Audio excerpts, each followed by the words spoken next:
okukozesa obubi emikutu empuliziganya emirongooti amasimu oba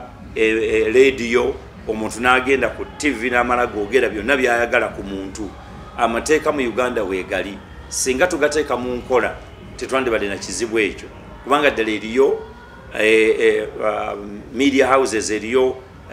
ebitongole ebyekwata ku byamawulire n'abantu ababulijjo abalina TikTok accounts abalina YouTube accounts nga bakolera ddala bulungi nnyo nga balipotinga ebituufu naye obulimba n'okwogera okwonoona amanya g'abantu kyekiresa obuzibu nti omuntu avaayo n'akwata omuzindaalo n'ayogera n'abiteekayo naye n'atafuna okukangavvulwa oba n'atafuna kuvunaanyizibwa ku bitongole ebivunaanyizibwa ku bintu ebyo kuba omuntu yenna bw'avaayo n'ayogera ebigambo ebitayita mu kamwa n'ayogera ebigambo abantu nga n'abaana weebali n'amala googera olabira ddala nti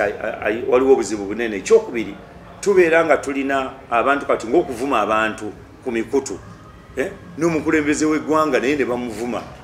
oli n'amala googera n'ayogera buli kintu kyonna kubanga ayagala likes azifune. Recently twagwamu ekikangabwa ng'omuntu wavudde eri avuma Ssaabasajja Kabaka n'amala ebbanga ng'avuma naye nga teryamugambako teryamuvunaana teryamuyita nti ebintu byoyogera kuba tetugaana abantu okwogera kuba tunagaana abantu okwogera ate bajja kuba boogera ebyamazima ebiyinza okutaasa ensi naye omuntu bintu byayogera kubanga abantu abasinga obungi tebajja kgenda kwewozaako tebalina budde obwo obukeera ku makya awulirize gundi kyeyagambye kagende muwawaabire oba kagende nkole bwenti n'ebiseera tabirina.